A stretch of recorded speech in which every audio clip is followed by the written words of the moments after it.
What's the secret you overheard that changed everything? I'll never forget the day I overheard my parents talking about my little sister. I was sitting in the living room pretending to watch TV when I heard their voices from the kitchen.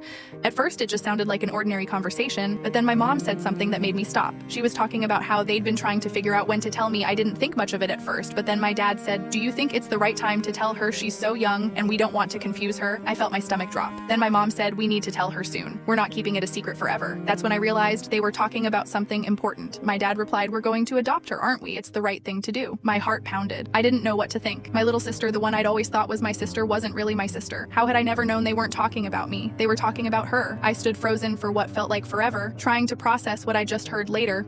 That evening, my parents sat me down and explained everything. They told me how much they loved her, how they'd always planned to adopt her, but hearing it like that was a shock. It changed everything. I had no idea how long they'd been planning it or why they hadn't told me sooner.